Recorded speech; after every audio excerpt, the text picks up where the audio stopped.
So, welcome to day 18 of the Honey Advent. And hello again, Claire. Brilliant to see you again. And today I'm doing Holm Oak honey. So, I've been selling honeys at the market and, over a number of years. And I bought a wonderful selection of honeys from a Spanish beekeeper called Antonio in Andalusia. And I've almost sold out now. And this particular honey I have sold out of, but I know that a lot of local people bought it from me and also from the website because I love it. So it's Holm Oak honey. So that raises a few questions. Is what is a holm oak? So holm oak is an evergreen oak tree. We do have them in Britain. Um, and then how do you get honey from an oak tree? Because often we don't think of trees flowering, but of course, if they have nuts or seeds, then they're going to have to flower. So the oak tree does flower and the holm oak does flower, and it has these tiny little yellow flowers that appear sort of through the summer, really. And again, it depends on the climate, depends where you are. And because it's an evergreen tree, it will have its own sort of natural cycle. So it can look quite shaggy when it's flowering, and you won't necessarily think that it's flowers, but that's what it'll be. But the bees don't make honey from the flowers. They actually make the honey from the aphids that Oh, forage or feed off the leaves. And you'll get these tiny aphids underneath the leaves of holm oak trees. And there's two different species of aphids. There's the Hopocallis picta, or the evergreen oak aphid, which is a sort of yellow greeny aphid, and it has stripy antennae and it just lives underneath the leaves, or the holm oak aphid, which is Myzocallis schreiben.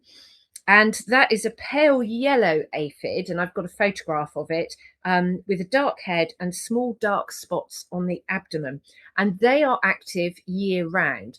Now, the aphids don't actually cause a big problem on the tree, and they can provide food for birds, and obviously, the excretions of the aphids can provide a wonderful substance for the bees to transform into honey. And in particular, this really great heavy honey. But if you do have a really heavy infestation of aphids, then it will cause the leaves to go yellow and drop. So a bit of a detox, maybe that could be thought of as a flu for trees. And there are things you can do, but really nature takes care of it, and it's just keeping things in balance. So the holm oak honey, when I first tried this, I just fell in love with it straight away. And I was really curious about holm oak trees. And at the time, I was doing the bees at the Newt, and there's quite a few holm oak trees there. And it's like all things, when you suddenly become aware of something, you see it everywhere. So I was seeing holm oak trees everywhere, and now I realize just how common they are. And my first um, awareness of holm oak trees was many, many years ago when I was an artist and I did a series of paintings that were illustrating the Bible.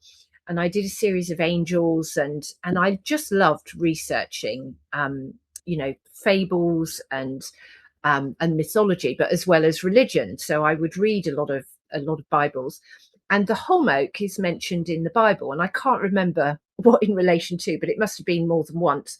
And that was when I first started to be curious about what a holm oak was. So it is an evergreen oak tree. So you can see it's quite a dark honey, and it's very slow to crystallize, and it crystallizes sort of in clumps. But oh gosh, you always have this sort of um you'll have a sort of a liquid bit, and then you'll have bits crystallizing around the edges. So this is obviously an almost finished pot. And oh, as soon as you lift the lid, this is so lovely because so many of the honeys that I've tasted over the last week or so have been very delicate.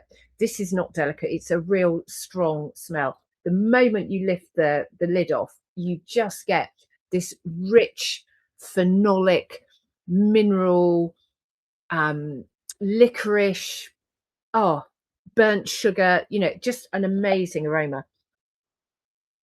Oh, it is just so powerful. So going in and tasting it. Now I know this has quite large crystals, so you can see their beautiful colour. It does have a bit of a reddish hue. Right. Mm, mm. So there's really hard crystals, a bit like when you have oh gosh, what's it called? That custard dish, creme brulee. Yeah.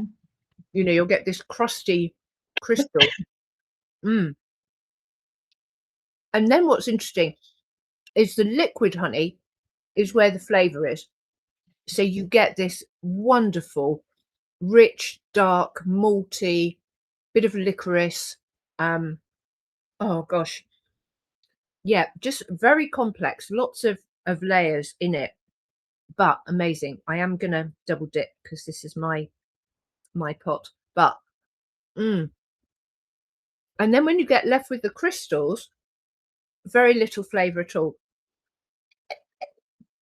So what you can do is if you have a pot of this, you can stir it up and get the crystals back into the honey and break it down.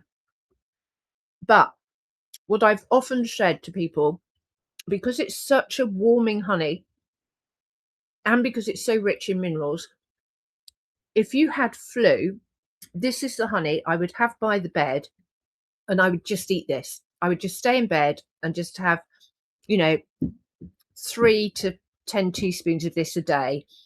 And I just know that would heal you. You know, you just feel it's such a medicinal honey, so powerful.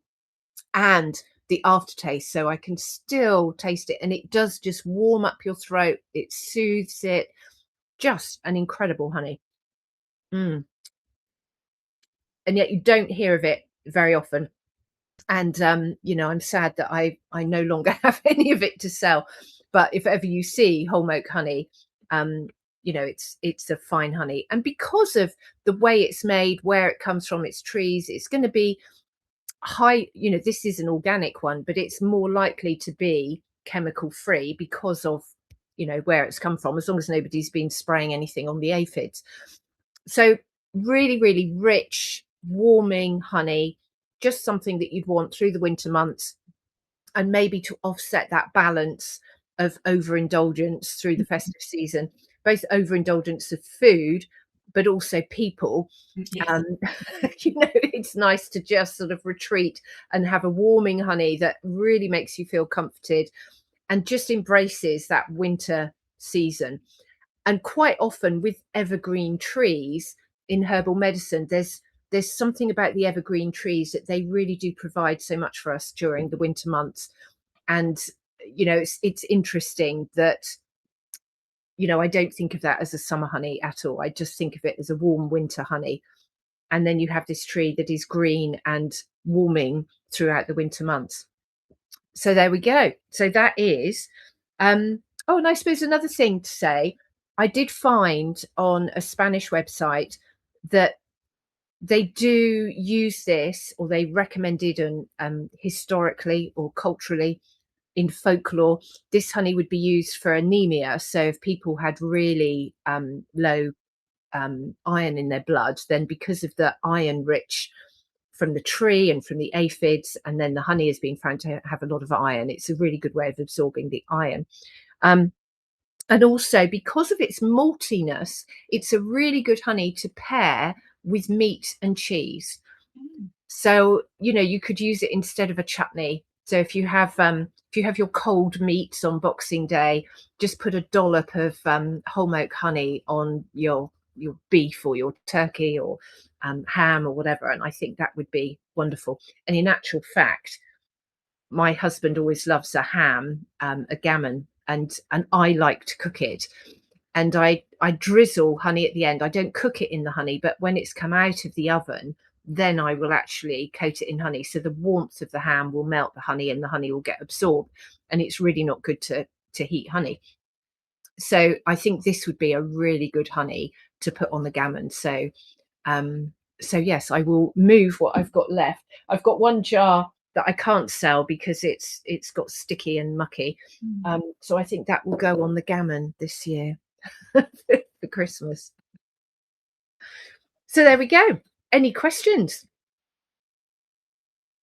Can't think of anything other than I think there are 4 types of oak tree in England. You've got the Holm Oak, which you mentioned.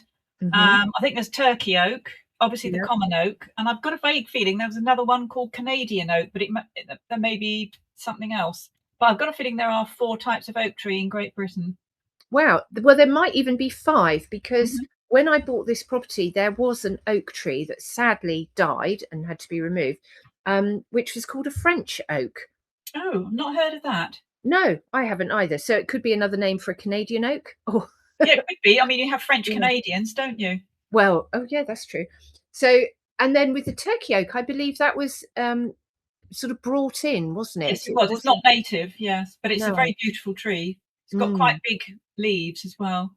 Oh, there's a lovely podcast interview I did with a tree man, and it was at the Oak Fair I've in seen the it. I've summer. watched it. Yeah. Oh, yeah, gorgeous chap, and we were underneath this amazing oak tree, and I've got the acorns now that I'm trying to Oh, sprout.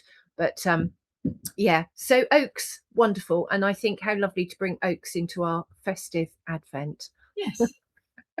Okay, thanks very much.